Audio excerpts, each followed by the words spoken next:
ओम शांति। 19 मई 2020 शिव बाबा की मूर्ति।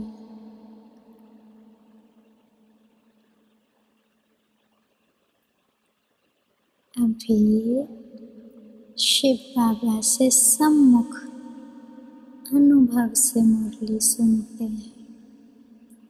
शिव बाबा ब्रह्मा बाबा के तन में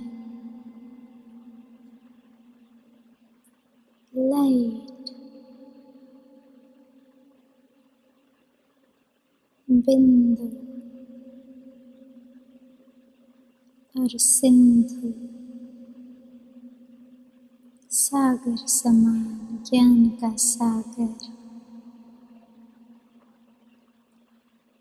मैं भाग्यवान आत्मा ज्ञान सागर मुझ आत्मा को अपने ज्ञान रत्नों से भरने आए हैं।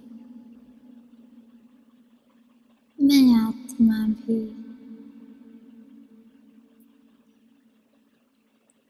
पॉइंट ऑफ लाइट के शरीर में शिव बाबा से ज्ञान सागर से ज्ञान रतन भरने आ गए। ज्ञान सागर शिव बाबा बोले, मीठे बच्चे तुम अभी शांति धाम सुख धाम में जाने के लिए ईश्वरीय धाम में बैठे हो। यह सत्य का संग है जहाँ तुम पुरुषोत्तम बन रहे हो।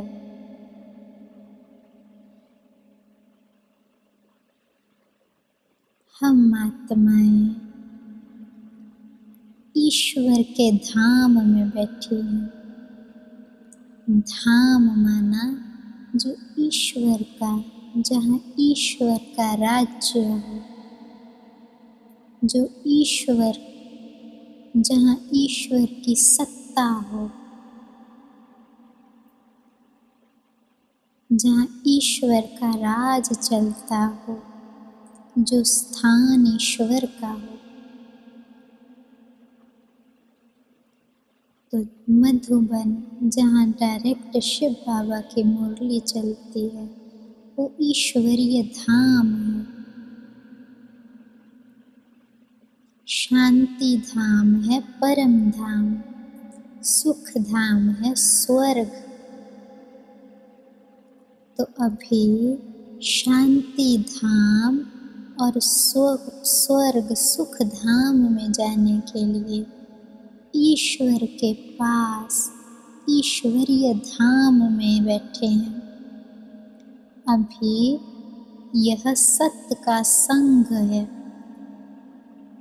God is truth. तो शिव बाबा है सत्य। तो अभी सत्य के संग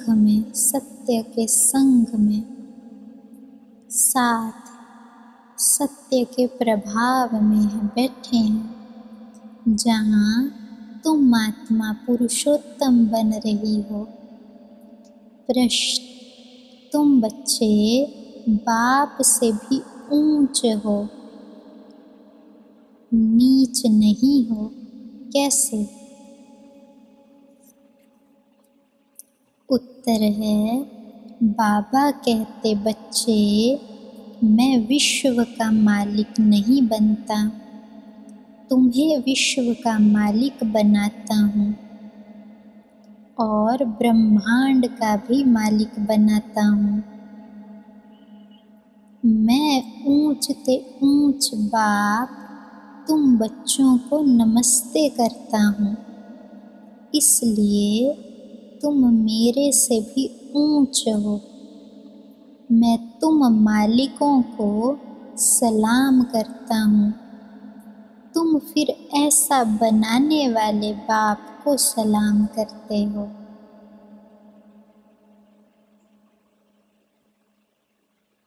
तो हे आत्मा, शिव बाबा बोले, हे आत्मा, मैं विश्व का मालिक नहीं बनता हूँ। तुम्हें ज्ञान से अनुभवी बनाकर तुम्हें विश्व का मालिक बनाता हूँ, स्वर्ग का मालिक। और ब्रह्मांड परम धाम को कहा जाता है, जहाँ ब्रह्म तत्व है। जैसे इस संसार में 5 तत्व हैं, जल, अग्नि, वायु, ऐसे 6ठा तत्व है परम धाम में, जहाँ आत्माएं निवास करती हैं। उसे ब्रह्म तत्व कहते हैं। और परम धाम को ब्रह्मांड कहा जाता है। तो वहाँ के भी मालिक बनते हो, क्योंकि वहाँ भी जागती हैं आत्माएं और निवास करती हैं। तो डबल मालिक।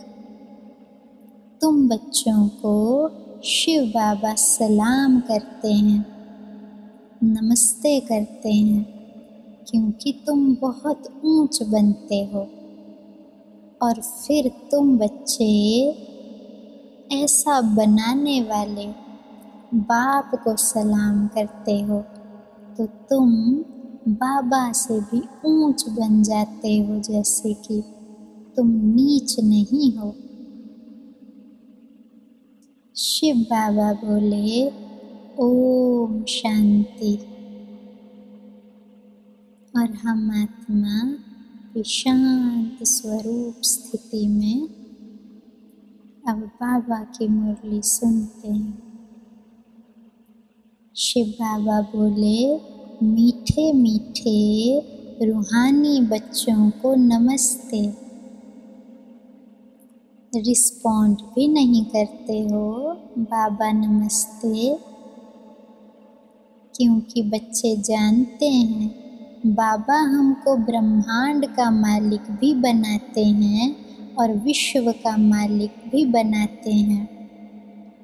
शिव बाप तो सिर्फ ब्रह्मांड का मालिक बनते हैं, विश्व का मालिक नहीं बनते हैं। बच्चों को ब्रह्मांड और विश्व दोनों का मालिक बनाते हैं। तो बताओ बड़ा कौन ठहरा? बच्चे बड़े ठहरे ना। इसलिए बच्चे फिर नमस्ते करते हैं, बाबा आप ही हमको ब्रह्मांड और विश्व का मालिक बनाते हो, इसलिए आपको नमस्ते।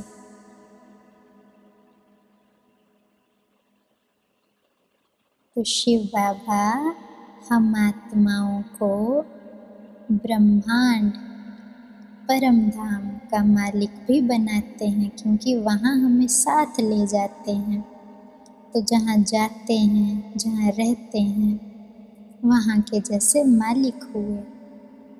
और स्वर्ग का भी मालिक बनाते हैं, विश्व के मालिक बनते हैं। तो शिव बाबा तो केवल ब्रह्मांड परम धाम के मालिक बनते हैं, और बच्चे परम धाम और विश्व दोनों के मालिक बनते हैं। तो बाबा कहते, बताओ बच्चे बड़ा कौन ठहरा? तो बच्चे फिर बाबा को नमस्ते करते हैं, बाबा आपने ही हम बच्चों को ऐसा मालिक बनाया है ब्रह्मांड और विश्व का, तो आपको नमस्ते। मुसलमान लोग भी मालेकम सलाम, सलाम मालेकम करते हैं ना। ये रस्म होती है मुस्लिमों की। मालेकम, उस परमात्मा मालिक को सलाम करते हैं, और आपस में भी कहते हैं मालेकम सलाम। तुम बच्चों को यह खुशी है, जिसको निश्चय है, निश्चय बिगर तो यहाँ कोई आ भी न सके। यहाँ जो आते हैं वह जानते हैं हम कोई मनुष्य गुरु के पास नहीं जाते हैं, हम मनुष्य बाप के पास मनुष्य टीचर के पास व मनुष्य गुरु के पास नहीं जाते हैं। तुम आते हो रूहानी बाप, रूहानी टीचर, रूहानी सतगुरु के पास।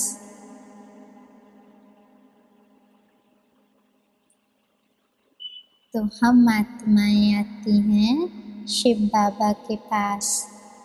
शिव बाबा क्योंकि आत्मा का पिता है, आत्मा को आत्मा की पढ़ाई पढ़ा रहे हैं, आत्मा को उसके घर का रास्ता बता रहे हैं। वो जो दुनियावी मनुष्य हैं वो पढ़ाते हैं शरीर की पढ़ाइयाँ एक जन्म के लिए। तो वहाँ जाते हैं शरीर के टीचर, शरीर के बाप या शरीर का गुरु।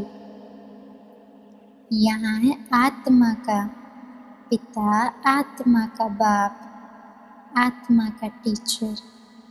तो हम कोई मनुष्य गुरु व मनुष्य से बाप या मनुष्य टीचर के पास नहीं आते हैं। वह मनुष्य तो अनेक हैं, यह एक ही है। यह परिचय कोई को भी नहीं था।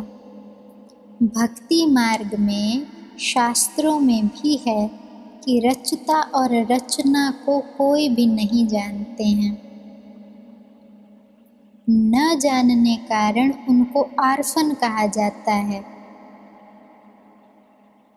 जो अच्छे पढ़े लिखे होते हैं समझ सकते हैं हम सभी आत्माओं का बाप एक ही निराकार है। वह आकर के बाप, टीचर, सतगुरु भी बनते हैं। तो शिव बाबा कहते, हे आत्माएं, मनुष्य अनेक हैं।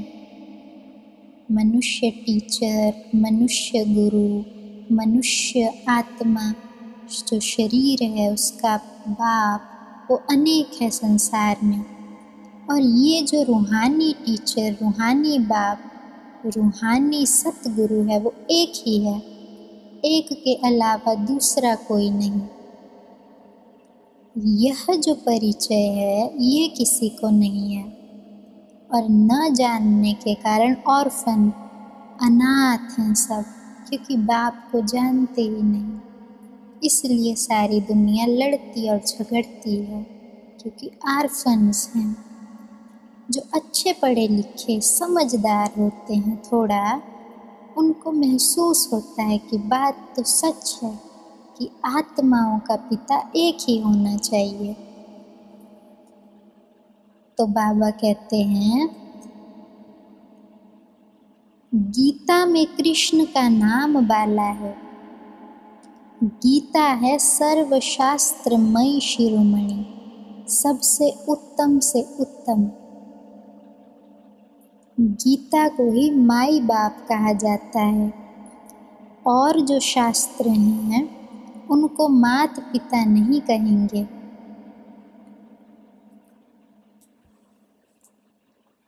तो बाबा कहते हैं, गीता जो है, जो इस संसार की गीता है, अब उसमें कृष्ण का नाम डाल दिया है, पर लिखते हैं उसमें भगवान उवाच। भगवान ने जो उच्चारण किए वो महावाक्य हैं, परंतु भगवान कृष्ण को लिख दिया है। अब भगवान अर्थात निराकार, जन्म मरण से पार, परंतु उसमें कृष्ण का नाम डाल दिया है। तो फिर भगवान के उवाच हैं, हो न सके ऐसा। तो बाबा कहते हैं, फिर गीता को कहते भी हैं सर्वशास्त्र शिरोमणि। सर्व शास्त्रों में शिरोमणि अर्थात महान, उत्तम से उत्तम शास्त्र है गीता, क्योंकि लिखा है ना भगवान उवाच, तो सबसे उत्तम शास्त्र गीता है। और भी शास्त्र हैं, ऋग्वेद, यजुर्वेद, सामवेद, अर्थवेद, अनेक उपनिषद भी हैं, छोटे छोटे छोटे छोटे ज्ञान। परंतु बाबा कहते हैं गीता को माई बाप कहा जाता है। माई बाप है ना, जहाँ से और सब उत्पन्न होते हैं। तो गीता से ही जैसे कि सब और शास्त्र निकले हैं, क्योंकि मुख्य ज्ञान है गीता में। जैसे पढ़ाई है, अब उसमें काउंटिंग है 1 से लेके 100 तक, अब वो हो गया आधार। अब उसके आधार से चाहे कितना भी बड़ा नंबर बना लो। ऐसे ही ABCD है, तो उसके आधार से कितनी भी बड़ी पढ़ाई कर सकते हैं। तो ऐसे ही मुख्य आधार कहते हैं गीता को। और जो भी यजुर्वेद, सामवेद, अर्थवेद, जो भी ज्ञान है वो जैसे कि गीता से निकाला हुआ है। तो बाबा कहते हैं वो भी समझते हैं गीता है सर्वशास्त्र शिरोमणि, उत्तम से उत्तम। और गीता को माई बाप कहा जाता है। और जो भी शास्त्र हैं उनको मात पिता नहीं कहेंगे। और जो भी शास्त्र हैं उनको मात पिता नहीं कहेंगे, गीता को मात पिता, क्योंकि गीता से और शास्त्र निकले हैं। श्रीमद् भगवत गीता माता गाई जाती है। भगवान के मुख कमल से निकली हुई गीता का ज्ञान ऊंच ते ऊंच बाप है, तो ज़रूर ऊंच ते ऊंच की ही गाई हुई गीता हो गई क्रिएटर।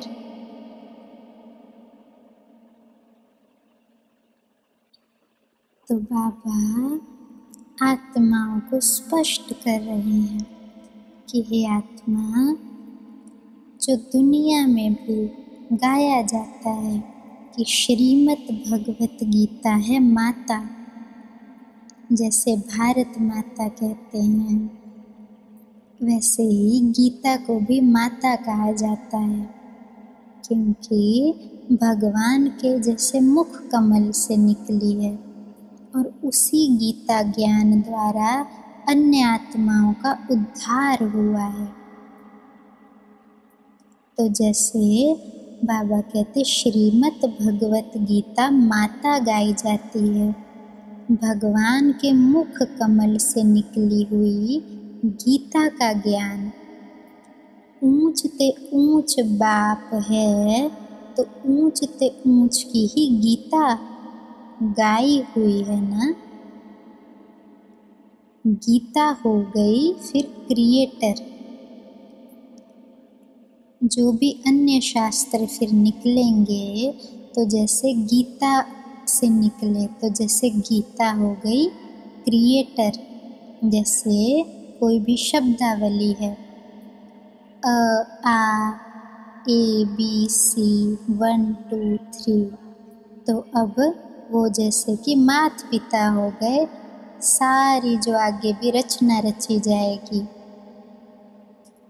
कोई भी सेंटेंस फॉर्म करें, कोई भी बड़े बड़े पैराग्राफ्स लिखें, पर आधार तो वो है ना। तो ऐसे ही बाबा कहते ऊंच से ऊंच है बाप।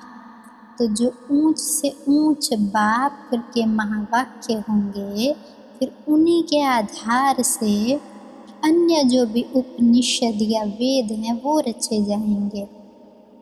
तो इसलिए गीता का इतना महत्व है। पर फिर भी वो जो गीता है वो भी मनुष्यों द्वारा ही लिखी हुई है। तो जैसे कि उस गीता के द्वारा आत्मा का उद्धार नहीं होता है। अभी जो शिव बाबा ये मुरलियाँ हमें सुनाते हैं, जो ज्ञान हमें देते हैं, वो है सच्ची सच्चा गीता ज्ञान।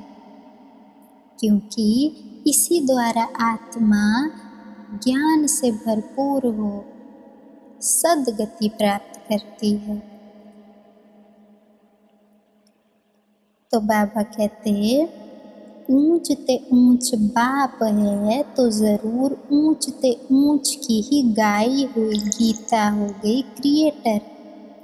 बाकी जो शास्त्र हैं वो उनके पत्ते हैं। जैसे क्रिएशन है वो गीता से निकले हैं। रचना से कभी वर्षा मिल ना सके, अगर मिलेगा भी तो अल्पकाल के लिए। जैसे माता पिता हैं तो वास्तव में आत्मा को जो वर्षा मिलेगा, संपूर्ण वर्षा, वो माता पिता से मिलेगा। भाई बहन से थोड़े समय के लिए कुछ न कुछ प्राप्ति हो सकती है अच्छी, लेकिन सदा काल की प्राप्ति भाई बहनों से नहीं होती।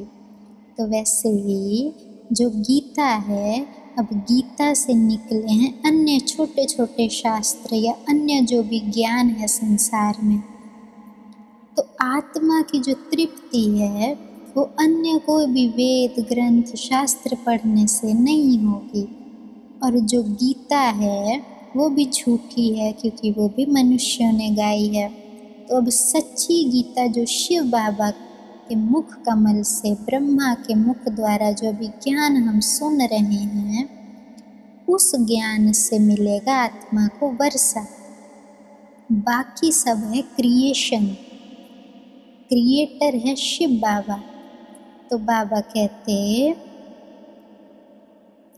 रचना से कभी वर्षा मिल ना सके, अगर मिलेगा भी तो अल्पकाल के लिए। दूसरे इतने ढेर शास्त्र हैं जिनके पढ़ने से अल्पकाल का सुख मिलता है एक जन्म के लिए, जो मनुष्य ही मनुष्यों को पढ़ाते हैं। कोई भी वेद उपनिषद इनकी भी पढ़ाइयाँ होती हैं। फिर उसके बाद कोई धर्म गुरु बनते हैं, कोई टीचर भी बनते हैं, शास्त्र पढ़ाने वाले टीचर भी बनते हैं, कोई बड़े बड़े मंदिरों के प्रीस्ट्स पुजारी बनते हैं। तो बाबा कहते वो मनुष्य मनुष्यों को पढ़ाते हैं। भगवान एक ही बार आके पढ़ाते हैं, जिससे मनुष्य देवता बन जाते हैं। तो बाबा कहते वो जो शास्त्र दुनिया में पढ़ते हैं उनसे भी प्राप्ति होती है। जैसे कोई बैरिस्टर की पढ़ाई पढ़ता है तो उनको प्राप्ति होती है ना, अल्पकाल की, एक जन्म के लिए धन मिलता है, पद पोजीशन मिलती है एक जन्म के लिए। ऐसे ही जो वेद शास्त्र पढ़ते हैं उनको भी फिर पद पोजीशन मिलती है, उनको भी मान सम्मान प्राप्त होता है। तो ये बाबा समझा रहे हैं कि इतने ढेर शास्त्र हैं जिनके पढ़ने से अल्पकाल का सुख मिलता है एक जन्म के लिए, जो मनुष्य ही मनुष्यों को पढ़ाते हैं। हर प्रकार की जो पढ़ाइयाँ हैं वह अल्पकाल के मनुष्यों को पढ़ाते हैं। अल्पकाल का सुख मिला, फिर दूसरे जन्म में दूसरी पढ़ाई पढ़नी पड़े, क्योंकि इस जन्म में एक पढ़ाई पढ़ ली, फिर उसके बाद जब अगला जन्म होगा तो फिर नए सिरे से कोई ना कोई पढ़ाई चुनेगी आत्मा और फिर वो पढ़ेगी। यहाँ तो एक निराकार बाप ही है जो 21 जन्मों के लिए वर्षा दे देते हैं।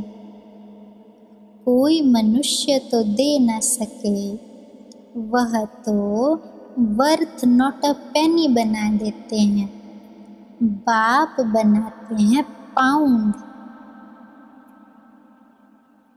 शिव बाबा आत्मा को कह रहे हैं कि हे आत्मा, जो संसार के मनुष्यों को पढ़ाई पढ़ाते हैं उससे वर्थ नॉट अ पेनी, कौड़ी तुल्य आत्मा बन जाती है।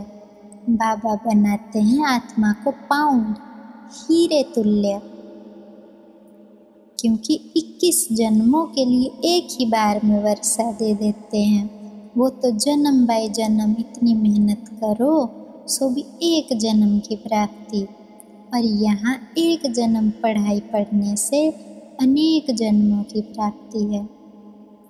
तो अभी बाप बैठ बच्चों को समझाते हैं, तुम सब ईश्वर के बच्चे हो ना।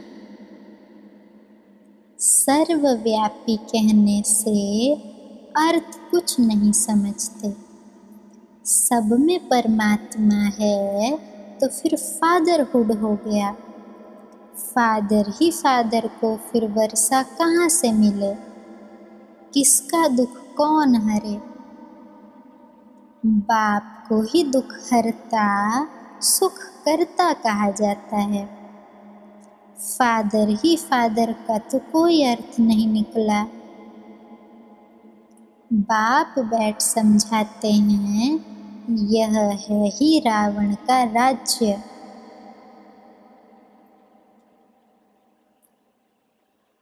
तो बाबा हम आत्मा बच्चों को समझा रहे हैं कि हे आत्मा, अभी जो सर्वव्यापी माना सब में परमात्मा, मैं भी परमात्मा तुम भी परमात्मा, तो ये तो फादरहुड हो गया कि मैं भी फादर तुम भी फादर। तो अब कोई बच्चा ही नहीं है। अगर सभी परमात्मा हैं तो फिर फादरहुड है तो कौन किसका दुख हरेगा? क्योंकि बच्चा बुलाता है कि आओ पिता हमारे दुख हरो। अगर सभी फादर हैं सभी परमात्मा हैं तो फिर किसको बुलाएंगे कि आओ हमारा दुख हरो? अगर फादर ही फादर है तो वर्षा कौन किसको देगा? कौन सुख शांति का राज्य देगा? और दूसरी बात, फादर तब कहा जाता है जब बच्चा हो, नहीं तो किसी को फादर ऐसे ही थोड़ी नाम मिलता है। फादर उसको कहेंगे जिसका बच्चा भी हो। तो फिर सर्वव्यापी माना सब जगह भगवान ही भगवान हो गया, तो फिर ये तो रॉन्ग हो गया। फिर कौन किसका दुख हरेगा? कौन किसको सुख शांति का वर्षा देगा? तो बाबा कहते फादर ही फादर का तो कोई अर्थ नहीं निकलता। अभी यह है रावण का राज्य। यह भी ड्रामा में नोंद है, इसलिए चित्रों में फिर क्लियर कर दिखाया जाता है। तुम बच्चों की बुद्धि में है, हम पुरुषोत्तम संगम युग पर हैं। अभी बाप पुरुषोत्तम बनाने आए हुए हैं। जैसे बैरिस्ट्री डॉक्टरी आदि पढ़ते हैं जिससे मर्तबा पोजीशन पाते हैं, समझते हैं इस पढ़ाई से हम यह फलाना बनूंगा। यहाँ तुम सत्य के संग में बैठे हो जिससे तुम सुख धाम में जाते हो या सत्य युग में जाते हो। सत्य धाम भी दो हैं, एक है सुख धाम, दूसरा है शांति धाम। यह है संगम युग, यह है ईश्वर का धाम। तो बाबा आत्मा बच्चों को कहते हैं, हे आत्माएं, अभी आप बच्चों की बुद्धि में क्लियर होना चाहिए। अभी हम कहाँ हैं? हम कलयुग में नहीं हैं, अभी हम संगम पर हैं, हम देवता बन रहे हैं। दूसरे मनुष्य भी समझते हैं कि हम यह पढ़ाई से यह बनूंगा। अभी अगर सच में हम यह पढ़ाई पढ़ रहे हैं तो लक्ष्य तो क्लियर होना चाहिए कि इस पढ़ाई से हम यह बनूंगा। अभी कहाँ हैं? सत्य के संग में हैं, तो फिर सत्य के संग से सत्य युग में जाएंगे। और दो हैं सत्य धाम, माना सच्चे सच्चे धाम जहाँ सत्य है। एक है परम धाम जहाँ आत्मिक अवस्था सत्य है, दूसरा है सुख धाम, वहाँ भी आत्मिक अवस्था है। और यहाँ भी जैसे ईश्वर का धाम है, क्योंकि यहाँ भी हम आत्मिक स्थिति के अभ्यास में हैं। तो बाप रचता है ना, अब जो बाप द्वारा समझकर होशियार होते हैं उनका कर्तव्य है सर्विस करना। बाप कहेंगे तुम अभी समझकर होशियार हुए हो तो शिव के मंदिर में जाकर समझाओ, उन्हें बोलो इस शिवलिंग पर यह फल फूल मक्खन घी अक कड़वे फूल गुलाब के फूल वैरायटी क्यों चढ़ाते हो? कृष्ण के मंदिर में तो अक के फूल नहीं चढ़ाते हैं, वहाँ तो बहुत अच्छे खुशबूदार फूल ले जाते हैं। शिव के आगे अक के फूल तो गुलाब के फूल भी क्यों चढ़ाते हैं? अब अर्थ तो कोई भी नहीं जानते। शिव बाबा पर हम आत्माएं अपने विकारों, जो बुरे चीज़ें हैं हमारे अंदर, वो सब दान दे देते हैं। काम विकार दान दे देते हैं, क्रोध लोभ मोह सब जैसे कि दान दे देते हैं। फिर गुलगुल फूल, महान फूल खुशबूदार गुलाब जैसा बन जाते हैं तो भी शिव बाबा पर बलि चढ़ते हैं कि बाबा हम आपके हैं पूरे के पूरे। तो इसके यादगार स्वरूप शिवलिंग के ऊपर अक के कड़वे फूल और गुलाब दोनों फूल चढ़ते हैं। अब कृष्ण को अक के फूल, धतूरे के फूल जिनको कहते हैं कड़वे फूल, वो नहीं चढ़ते। क्यों? क्योंकि कृष्ण सतयुग में होते हैं, तो वहाँ कोई भी आत्मा पतित या कड़वी होती ही नहीं है, वहाँ सब गुलाब जैसे हैं। तो उसके यादगार स्वरूप कृष्ण के मंदिर में अक के फूल नहीं चढ़ते, वहाँ गुलाब के या खुशबूदार फूल चढ़ते हैं। तो बाबा कहते ऐसे आप पूछो और उनको समझाओ कि बताओ फिर परमात्मा कौन हुआ। अच्छा, तो अर्थ तो कोई भी नहीं जानते हैं। इस समय तुम बच्चों को बाप पढ़ाते हैं, कोई मनुष्य नहीं पढ़ाते। और सारी दुनिया में मनुष्यों को मनुष्य पढ़ाते हैं, तुमको भगवान पढ़ाते हैं। कोई भी मनुष्य को भगवान कदाचित कहा नहीं जाता। लक्ष्मी नारायण को भी भगवान नहीं कहेंगे, उनको भी देवी देवता कहा जाता है। ब्रह्मा विष्णु शंकर को भी देवता कहेंगे।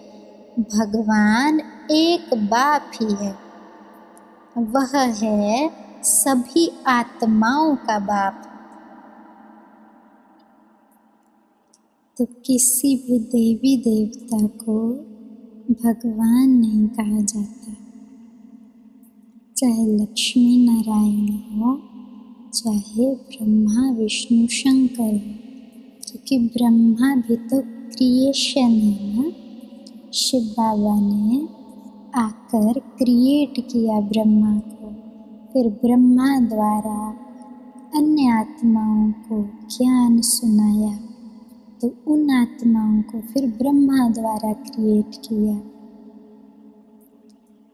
शंकर अर्थात ऐसी महान अवस्था किसने बनाई? शिव बाबा के योग से आत्मा ने ऐसी अवस्था बनाई। तो सब है क्रिएशन, शिव बाबा है ऊंच से ऊंच क्रिएटर। भगवान एक बाप ही है, वह सभी आत्माओं का बाप है। सभी कहते भी हैं ओ गॉड फादर, हे परमपिता परमात्मा, उनका, किनका, परमात्मा का सच्चा सच्चा नाम है शिव, और तुम बच्चे हो शालिग्राम। पंडित लोग जब रुद्र यज्ञ रचते हैं तो शिव का बहुत बड़ा लिंग बनाते हैं और शालिग्राम छोटे छोटे बनाते हैं। शालिग्राम कहा जाता है आत्मा को, शिव कहा जाता है परमात्मा को। वह सभी का बाप है। शिव कहा जाता है परमात्मा को, वह परमात्मा सभी का बाप है और हम सब हैं भाई भाई। तो शिव बाबा आत्मा बच्चे को कह रहे हैं, बच्चे आप हो शालिग्राम, माना आत्माएं, शिव बाबा के साथी, और भगवान का सच्चा नाम है शिव। शिव का अर्थ होता है कल्याणकारी या बिंदी। तो बाबा का सच्चा सच्चा नाम है शिव। और भी तो नाम रखते हैं ना, कोई शिव को बबुलनाथ कहते हैं, कोई पशुपतिनाथ कहते हैं, कोई देवों के देव महादेव कहते हैं। ऐसे ढेर नाम है शिव बाबा के, पर सच्चा नाम है शिव और आत्माओं का नाम है शालिग्राम। तो समझा रहे हैं कि मंदिर होते हैं ना, वहाँ क्या होता है, एक बड़ी शिवलिंग होती है, बाकी छोटे छोटे छोटे छोटे शिवलिंग होते हैं, छोटे छोटे छोटे।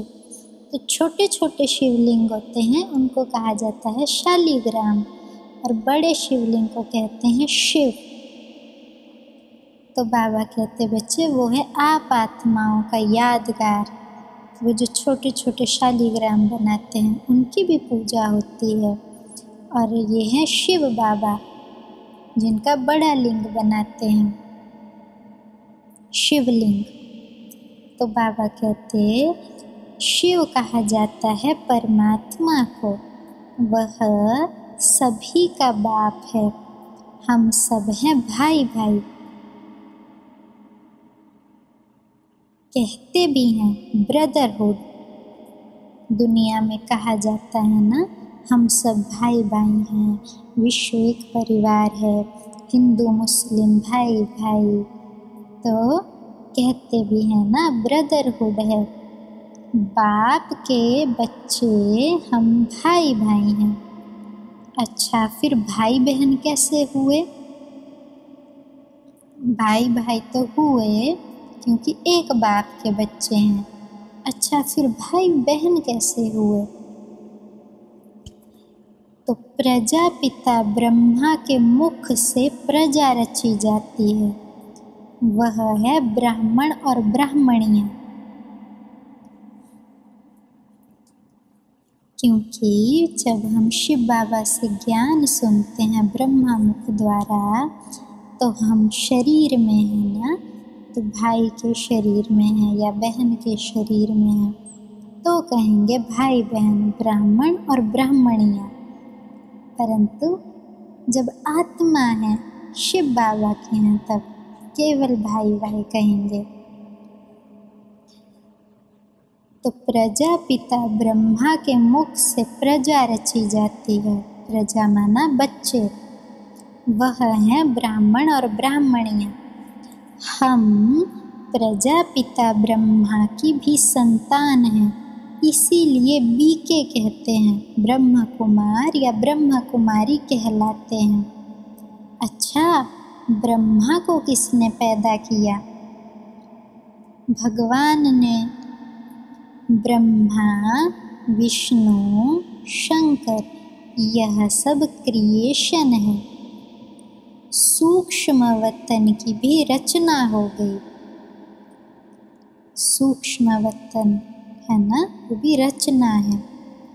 ब्रह्मा मुख कमल से तुम बच्चे निकले हो, ब्राह्मण ब्राह्मणियाँ कहलाते हो। तुम ब्रह्मा मुख वंशावली एडॉप्टेड हो। प्रजापिता ब्रह्मा बच्चे कैसे पैदा करेंगे? ज़रूर ज्ञान से एडॉप्शन करेंगे ना। जैसे गुरु के फॉलोअर्स एडॉप्ट होते हैं तो उनको कहेंगे शिष्य। तो प्रजापिता ब्रह्मा सारी दुनिया का पिता हो गया, उनको कहा जाता है ग्रेट ग्रेट ग्रैंडफादर। तो अभी शिव बाबा एकदम सब रहस्य स्पष्ट करते हैं कि जैसे दिखाते हैं शास्त्रों में, ब्रह्मा के मुख से ऐसे ब्राह्मण निकलते हैं। तो बाबा समझाते हैं बच्चे, मुख से निकलता है ज्ञान, कौन सा? जो शिव बाबा देते हैं। तो उस ज्ञान से होती है एडॉप्शन। इसलिए हम बन गए ब्रह्मा कुमार और ब्रह्मा कुमारियाँ। तो शिव बाबा है आत्माओं का पिता। कल की मुरली में भी बाबा ने समझाया था कि एक है निराकार आत्माओं का झाड़ जो परम धाम में है। तो बीज कौन है? शिव बाबा। फिर है मनुष्य आत्माओं का झाड़। तो अब मनुष्य आत्माओं का झाड़, तो उसका बीज भी शिव बाबा है, परंतु शिव बाबा को मनुष्य नहीं कह सकते। तो फर्स्ट मनुष्य, जिसको एडम भी कहा जाता है, फर्स्ट मनुष्य हो गया ब्रह्मा बाबा, ब्रह्मा। तो इसलिए उनको कहा जाता है ग्रेट ग्रेट ग्रैंडफादर, क्योंकि मनुष्य सृष्टि का पिता है ना, मनुष्य। शिव बाबा को मनुष्य नहीं कहेंगे क्योंकि वो हमेशा बीज रूप हैं, तो उनको बीज रूप में आत्माओं का पिता कहेंगे। बाकी ग्रेट ग्रेट ग्रैंडफादर माना मनुष्य आत्माओं में सर्वप्रथम मनुष्य वो है ब्रह्मा, तो इसलिए उनको कहा जाता है ग्रेट ग्रेट ग्रैंडफादर। या प्रजापिता ब्रह्मा हो गया सारी दुनिया माना मनुष्य आत्माओं का पिता। प्रजापिता ब्रह्मा तो यहाँ चाहिए ना, सूक्ष्म वतन में भी ब्रह्मा है। नाम भी गाया हुआ है ब्रह्मा विष्णु शंकर, परंतु सूक्ष्म वतन में प्रजा तो होती ही नहीं है। अब प्रजापिता ब्रह्मा कौन है, यह सब बाप बैठ समझाते हैं। तो बाबा भी समझा रहे हैं कि सूक्ष्म वतन और यहाँ के ब्रह्मा में क्या अंतर है। एक है जैसे मानो हम स्वप्न देखते हैं कोई, या हम कल्पना करते हैं, इमेजिन करते हैं, मानो ध्यान में हम जाते हैं या स्वप्न में हम आम खाते हैं, तो अब आत्मा को अनुभव होता है कि आम खा रहे हैं, परंतु सच में आम तो नहीं है। ऐसे ही साक्षात्कार कहो या कहो कि सूक्ष्म वतन में ब्रह्मा है, तो अभी ब्रह्मा वहाँ पे ऐसा नहीं है कि वहाँ सचमुच में है, क्योंकि जब शिव बाबा मुरली चला रहे थे ये वाली, तो किसके तन में बैठ के चला रहे हैं? ब्रह्मा के तन में बैठ के। तो अभी बाबा समझा रहे हैं बच्चे, जो ध्यान में जाते हो या जो साक्षात्कार करते थे बच्चे उस समय कृष्ण का, ब्रह्मा का, तो बाबा कहते कि बच्चे वो हैं सूक्ष्म वतन में साक्षात्कार, जैसे कि हाँ ऐसे बनेंगे ब्रह्मा बाबा संपूर्ण। अभी प्रेजेंट टाइम में अभी तो बन चुके हैं, तो वहाँ पर हैं सचमुच में, लेकिन जब मुरली चल रही थी तो सचमुच में वहाँ नहीं थे, क्योंकि ब्रह्मा बाबा के तन में तो शिव बाबा आए हैं, मुरली चला रहे हैं।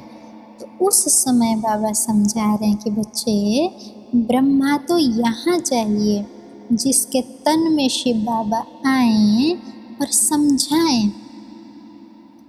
बाकी जो आप ध्यान में जाते हो, साक्षात्कार करते हो, तो वो जैसे कि स्वप्न में देखते हैं कि हाँ ऐसा बनेंगे, ऐसा बनेंगे। जैसे मानो आपको स्वप्न आया कि मैं अगले जन्म में ऐसा प्रिंस या ऐसी प्रिंसेस बनूंगी, तो खुश हो जाएंगे, वाह ऐसा बनेंगे। तो अभी वो बनना है, पर अभी प्रेजेंट में क्या है? अभी तो ब्राह्मण हैं, शिव बाबा के बच्चे हैं, अभी तो बन रहे हैं। ऐसे ही जो शुरू में बच्चों को साक्षात्कार होते थे कि ब्रह्मा ऐसे बनेंगे, तो उस समय वो साक्षात्कार थे। तो इसलिए बाबा कह रहे हैं कि सूक्ष्म वतन में भी ब्रह्मा है। देखते हैं क्योंकि बच्चे ध्यान में जाके, पर वहाँ जैसे कि सचमुच में ऐसे नहीं है कि वहाँ हैं, पर वो जैसे साक्षात्कार से देखते हैं कि वहाँ ब्रह्मा है। तो बाबा कहते प्रजापिता ब्रह्मा, उनको कहा जाता है ग्रेट ग्रेट ग्रैंडफादर। तो प्रजापिता ब्रह्मा तो यहाँ चाहिए ना। सूक्ष्म वतन में भी ब्रह्मा है, नाम गाया हुआ है, शास्त्रों में नाम गाया हुआ है ब्रह्मा विष्णु शंकर, परंतु सूक्ष्म वतन में प्रजा तो होती ही नहीं। प्रजा माना रचना या बच्चे, वो तो यहाँ होंगे क्योंकि एडॉप्शन ज्ञान के द्वारा यहाँ होगी। तो प्रजापिता ब्रह्मा कौन है? यह सब बाप बैठ समझाते हैं। वह दुनिया में कलयुग में वह ब्राह्मण लोग भी अपने को ब्रह्मा की औलाद कहते हैं। दुनिया में कहलाते हैं ना हम ब्राह्मण हैं, तो वो भी अंदर में समझते हैं कि हम ब्रह्मा की औलाद हैं। तो अब ब्रह्मा कहाँ हैं? उनसे पूछो ब्रह्मा कहाँ है, तो वह कहेंगे कि होकर गया है, कि थे पर अभी नहीं है। और तुम कहेंगे यह बैठे हैं। दुनिया में अगर वो जो दूसरे ब्राह्मण हैं, जो नाम के ब्राह्मण होते हैं, वो भी समझते हैं हमें ब्रह्मा की संतान। तो उनसे पूछो ब्रह्मा कहाँ हैं, तो कहेंगे होकर गए हैं, कि थे कभी ना कभी पर अभी चले गए हैं, अभी यहाँ नहीं है। और तुमसे पूछेंगे कि तुम ब्रह्मा कुमार कुमारियाँ कहलाते हो, कहाँ है ब्रह्मा? तुम कहेंगे यह रहा ब्रह्मा। अच्छा, वह फिर अपने को पुजारी ब्राह्मण कहलाते हैं। अभी तुम हो प्रैक्टिकल में ब्राह्मण। प्रजापिता ब्रह्मा के बच्चे आपस में भाई बहन हो गए।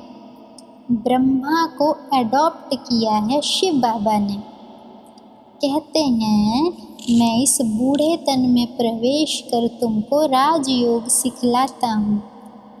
मनुष्य को देवता बनाना यह कोई मनुष्य का काम नहीं है, बाप को ही रचता कहा जाता है। भारतवासी जानते हैं शिव जयंती शिवरात्रि भी मनाई जाती है। शिव है बाप। मनुष्यों को यह भी पता नहीं है कि देवी देवताओं को यह राज्य किसने दिया। स्वर्ग का रचयिता है ही परमपिता परमात्मा, जिसको पतित पावन कहा जाता है। अभी बाबा स्पष्ट कर रहे हैं, देखो जैसे बाप होता है वो घर बनाता है, तो बच्चों को घर बना बनाया देंगे माँ बाप। तो अभी स्वर्ग में रहते हैं देवताएं, तो स्वर्ग का रचता, स्वर्ग का क्रिएटर या हेवनली गॉड फादर, स्वर्ग जिसने रचा वो कौन है? वो है भगवान, परमपिता परमात्मा शिव। तो जो स्वर्ग है वो देवताओं को स्वर्ग किसने दिया? जिसने वो रचा होगा। तो इतनी भी बुद्धि नहीं है कि स्वर्ग है रचा है भगवान ने, तो देवताओं को स्वर्ग भगवान ने रचा रचाया दिया है। अच्छा, तो मनुष्यों को यह भी पता नहीं कि देवी देवताओं को यह राज्य किसने दिया। स्वर्ग का रचयिता है ही परमात्मा, जिसको पतित पावन कहा जाता है। अच्छा, आत्मा असुल पवित्र होती है, फिर सतो रजो तमो में आती है। आत्मा परम धाम में पवित्र होती है, फिर सतो रजो तमो में आती है। इस समय कलयुग में सब हैं तमो प्रधान, सतयुग में सतो प्रधान थे। आज से 5000 वर्ष पहले इन लक्ष्मी नारायण का राज्य था। 2500 वर्ष देवताओं की डिनाइस्टी चली, उनके बच्चों ने भी राज्य किया था। Lakshmi Narayan the first, Lakshmi Narayan the second, ऐसे चला आता है। मनुष्यों को इन बातों का कुछ भी पता नहीं है। इस समय है सब तमो प्रधान पतित। बाबा कहते हैं ना कि हे आत्मा बच्चे, सतयुग से कलयुग में आत्मा सतो रजो तमो में आती है। तो सतयुग में जब डिनाइस्टी चलती है तो ऐसे चलती है। सबसे पहले लक्ष्मी नारायण, फिर उनके जो बच्चे होते हैं वो लक्ष्मी नारायण दी सेकंड बनते हैं, फिर उनके लक्ष्मी नारायण दी थर्ड बनते हैं। वहाँ पे ऐसा सिस्टम कलयुग की भांति नहीं है कि राजा के बच्चे को ही क्यों राजा बनना होता है, नहीं। वहाँ नियम अनुसार जो महान आत्मा होती है वो जन्म ही राजा के पास लेती है ना, तो वहाँ कर्मों के अनुसार जन्म होते हैं। यहाँ भी कर्मों अनुसार होते हैं, पर यहाँ एक्यूरेसी नहीं है। कोई राजा बाप के रूप में अच्छा है, पर उसका बच्चा अच्छा नहीं होगा तो वो राज्य अच्छा नहीं चलाएगा। परंतु वहाँ नियम कायदे होते हैं। तो वहाँ लक्ष्मी नारायण के घर कौन जन्म लेगा? महान आत्मा, तो फिर वही राजा बनेगी दी नेक्स्ट। तो वहाँ ऐसे चलते हैं राज्य। तो बाबा कहते 2500 वर्ष देवताओं की डिनाइस्टी चली, फिर उनके बच्चों ने भी राज्य किया। लक्ष्मी नारायण दी फर्स्ट, फिर लक्ष्मी नारायण दी सेकंड, ऐसे चला आता है। मनुष्यों को इन बातों का कुछ भी पता नहीं है। इस समय है सब तमो प्रधान पतित। यहाँ एक भी मनुष्य पावन हो नहीं सकता।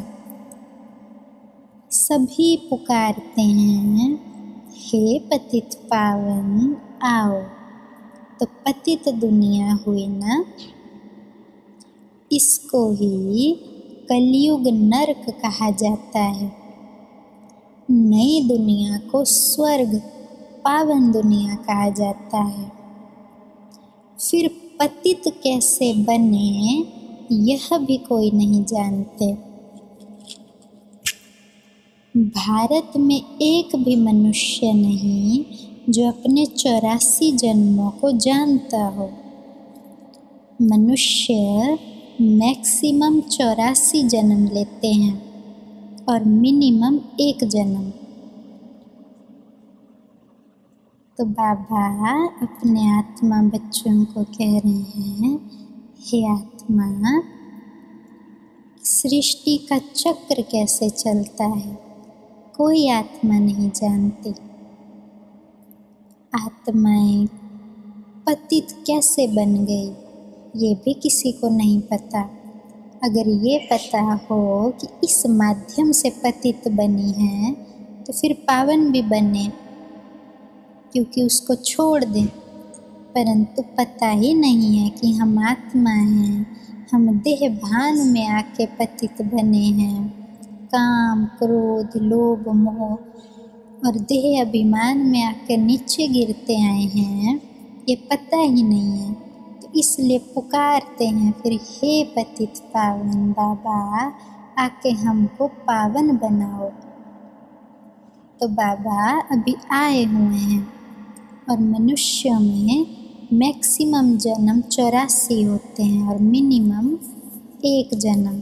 कोई आत्मा केवल 1 जन्म कलयुग के अंत में अभी आएगी, ऊपर से थोड़ा सा जन्म ले बिताएगी और फिर परमधाम चली जाएगी।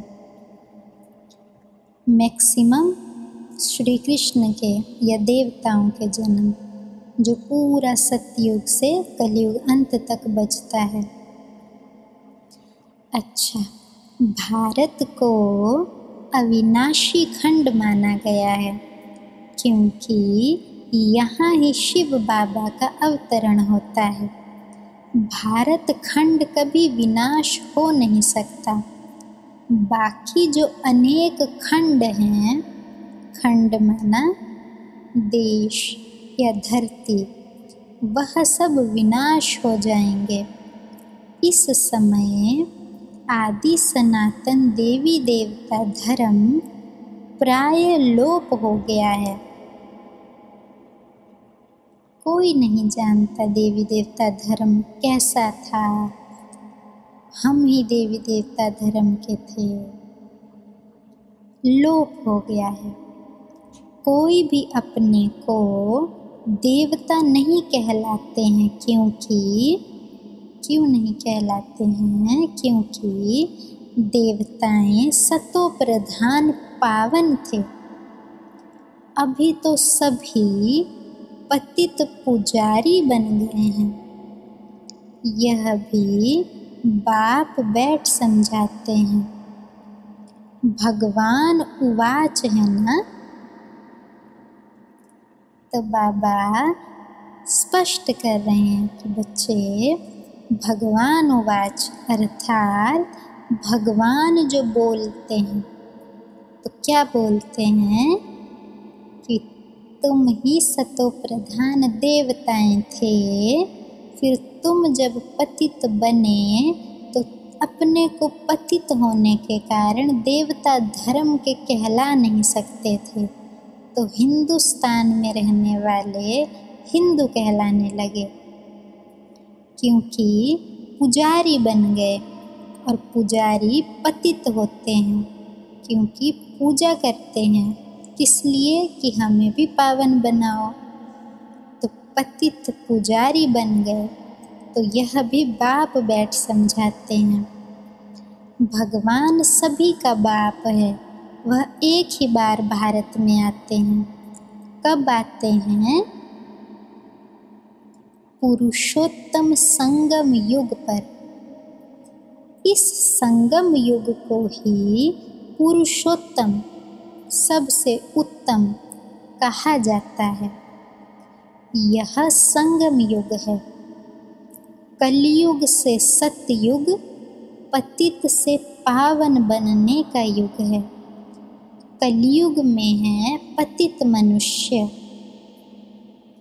सतयुग में है पावन देवता।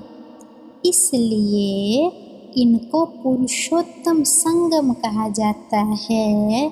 जबकि बाप आकर पतित मनुष्य से पावन देवता बनाते हैं। तुम आए ही हो मनुष्य से देवता पुरुषोत्तम बनने के लिए।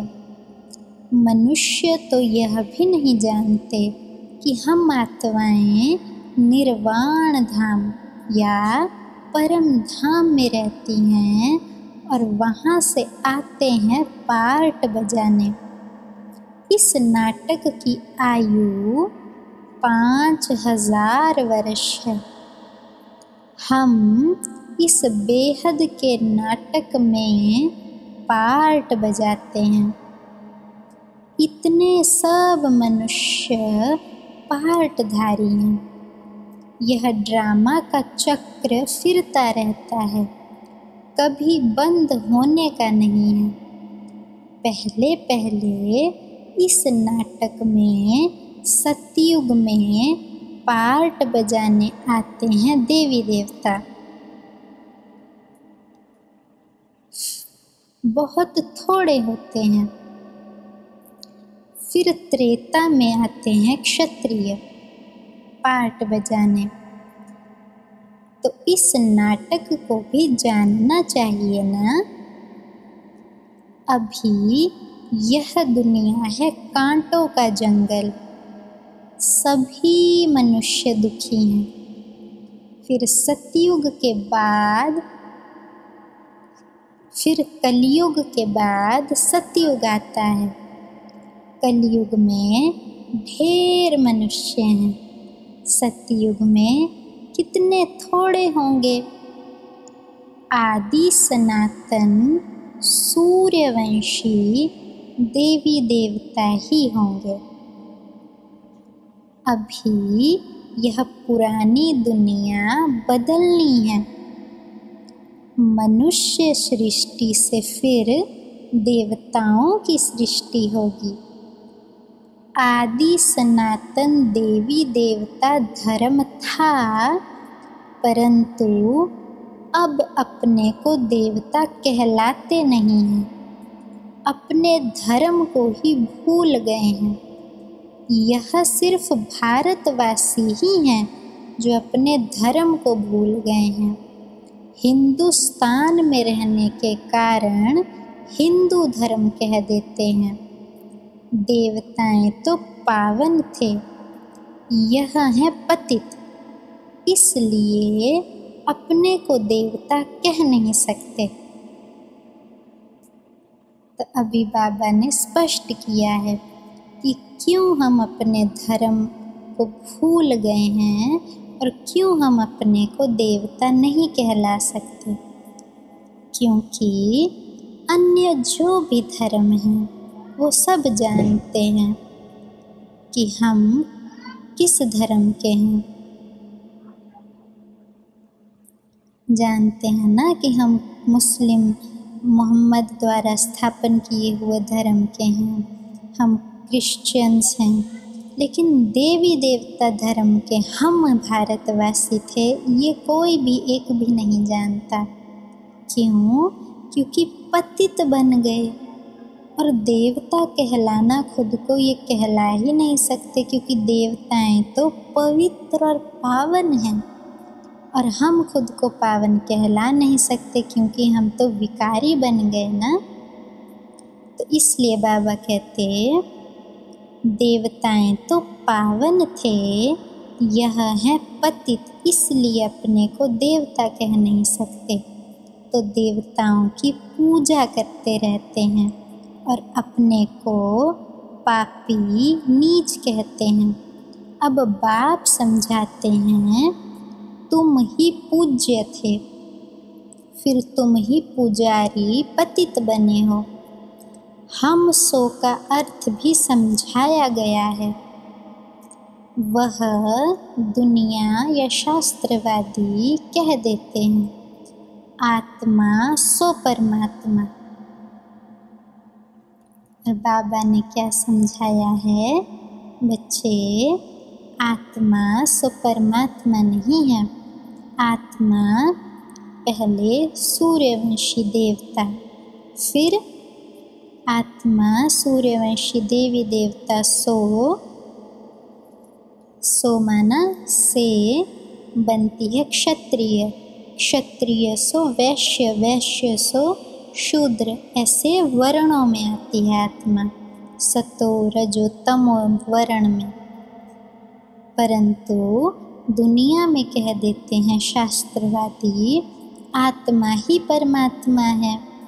यह है झूठा अर्थ, झूठी काया, झूठी माया। सतयुग में ऐसे कभी नहीं कहेंगे। सच खंड की स्थापना बाप करते हैं, झूठ खंड फिर रावण बनाते हैं। यह भी बाप आकर समझाते हैं आत्मा क्या है, परमात्मा क्या है, यह भी कोई नहीं जानते। अब बाप कहते हैं तुम आत्मा बिंदी हो, तुम्हारे में 84 जन्मों का पार्ट नूंधा हुआ है।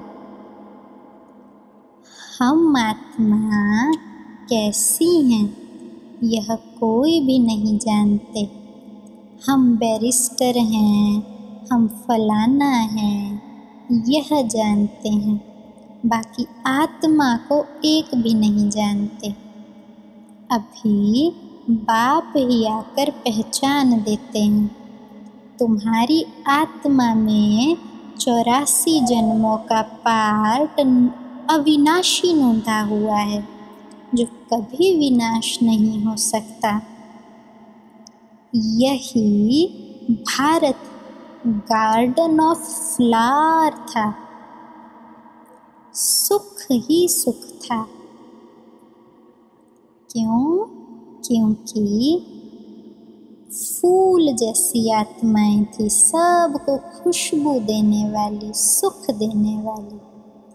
अभी है कांटों का जंगल, सब आत्माएं एक दूसरे को दुख देती हैं। अभी दुख ही दुख है। यह बाप नॉलेज देते हैं, क्योंकि पहले तो आत्मा को पता ही नहीं था कि दुख है। समझते थे जीवन ही ऐसा होता है सुख दुख का। परंतु बाबा कहते नहीं, ये है दुख की दुनिया। अभी तुम थे सुख धाम के मालिक, तो अभी फिर से सुख धाम में जाने के लिए पुरुषार्थ करो। तुम बच्चे बाबा द्वारा अभी नई नई बातें सुनते हो। सबसे नई बात है तुम्हें मनुष्य से देवता बनना है। देखो बाबा कितनी प्यारी बात कहते हैं। स्वप्न में भी किसी के संसार में नहीं हो सकता कि भगवान आके हमें देवता बनाएंगे। ऐसा समझ सकते हैं कि भगवान आएंगे तो दुख से छुड़ा देंगे, भगवान आएंगे तो ये दे देंगे, भगवान आएंगे तो हमें अपने साथ ले जाएंगे। परंतु ये कोई नहीं सोच सकता कि भगवान आकर हमें भगवान और भगवती बनाएंगे। तो सबसे नई बात है तुम्हें मनुष्य से देवता बनना है। तुम जानते हो मनुष्य से देवता बनने की पढ़ाई कोई मनुष्य नहीं पढ़ाते हैं, भगवान पढ़ाते हैं। उस भगवान को सर्वव्यापी कह देना यह तो गाली देना है। अब बाप समझाते हैं मैं हर 5000 वर्ष बाद आकर भारत को स्वर्ग बनाता हूँ और रावण नरक बनाते हैं। यह बातें दुनिया में और कोई नहीं जानते। बाप ही आकर तुमको मनुष्य से देवता बनाते हैं। गायन भी है, गायन माना शास्त्रों में भी है, मूत पलीत कपड़ धोए, ये गुरु ग्रंथ साहब में है। परमात्मा की महिमा में गुरु नानक देव कहते हैं परमात्मा मूत पलीत कपड़ धोते हैं। अब मूत पलीत माना मैले से मैला कपड़ा धोते हैं। अब मैले से मैली है आत्मा, तो आत्मा को आकर साफ करते हैं, विकारों की खाद निकालते हैं। तो गायन भी है कि मूत पलीती कपड़ धोए, तो साफ बनाते हैं। वहाँ सतयुग में विकार होता ही नहीं है, वह है इस संपूर्ण निर्विकारी दुनिया। अभी है विशेष कहा जाता है विकार को। अभी है विशेष वर्ल्ड। बुलाते भी हैं, हे पतित पावन आओ, हमको रावण ने पतित बनाया है। परंतु जानते नहीं कि रावण कब आया, फिर क्या हुआ, रावण ने इतना कंगाल बना दिया। भारत 5000 वर्ष पहले कितना साहूकार था। सोने हीरे जवाहरों के महल थे, कितना धन था। अभी क्या हालत है। सो सिवाय बाप के तो कोई सिरताज बना न सके। सिरताज माना श्रेष्ठ, महान। अभी तुम कहते हो शिव बाबा भारत को हेवन बनाते हैं। अब बाप कहते हैं बच्चे, मौत सामने खड़ा है, तुम वानप्रस्थी हो। वानप्रस्थी माना अब वाणी से परे जाना है, परम धाम जाना है। अब जाना है वापिस, इसलिए अपने को आत्मा समझो, माम एकम याद करो तो पाप भस्म हो जाएंगे। अच्छा, मीठे मीठे सिकिल थे बच्चों प्रति माता पिता बाप दादा का याद प्यार, गुड मॉर्निंग। रूहानी बाबा की रूहानी आत्मा बच्चे को नमस्ते। धारणा के लिए मुख्य सार है, हम ब्राह्मण मुख वंशावली ब्राह्मण हैं। हम ब्रह्मा मुख वंशावली ब्राह्मण हैं। स्वयं भगवान हमें मनुष्य से देवता बनने की पढ़ाई पढ़ाते हैं। इस नशे और खुशी में रहना है। पुरुषोत्तम संगम युग पर पुरुषोत्तम बनने का पुरुषार्थ करना है। दूसरा, अभी हमारी वानप्रस्थ अवस्था है, मौत सामने खड़ा है, वापिस घर जाना है। इसलिए बाप की याद से सब पापों को भस्म करना है। वरदान है, रूहानी यात्री हूँ, इस स्मृति से सदा उपराम न्यारे और निर्मोही भव। रूहानी यात्री सदा याद की यात्रा में आगे बढ़ते रहते हैं। यह रूहानी यात्रा ही सुखदायी है। जो रूहानी यात्रा में तत्पर रहते हैं, उन्हें कोई दूसरी यात्रा करने की आवश्यकता नहीं। इस यात्रा में सब यात्राएं समाई हुई हैं। मन व तन से भटकना बंद हो जाता है। तो सदा यही स्मृति रहे, हम रूहानी यात्री हैं। यात्री का किसी में भी मोह नहीं होता। उन्हें सहज ही उपराम न्यारे और निर्मोही बनने का वरदान मिल जाता है। तो बाबा अपने आत्मा बच्चे को उपराम निर्मोही बनने की विधि बता रहे हैं। बच्चे सदा याद की यात्रा में तत्पर रहो। हर पल यही हो कि बस मैं बाबा को याद करता रहूं। मैं अब यात्री हूँ, मुझे अब बाबा को याद करते करते परम धाम जाना है और फिर सुख धाम स्वर्ग चले जाना है। तो जब ये स्मृति रहेगी तो मन का भटकना भी बंद हो जाएगा दुनिया में। जो तन भटकता है इधर उधर मंदिरों में, काम काज के लिए भी भटकते हैं आत्मा, तो वो भी बंद हो जाएगा। इस यात्रा में सब यात्राएं समा जाएंगी, कोई इच्छा नहीं रह जाएगी किसी भी चीज़ की, तो कोई यात्रा करने की आवश्यकता नहीं पड़ेगी। तो न्यारे और निर्मोही बनने का वरदान मिल जाएगा। स्लोगन: सदा वाह बाबा वाह, वाह तकदीर वाह, वाह मीठा परिवार, यही गीत गाते रहो। अच्छा, ओम शांति।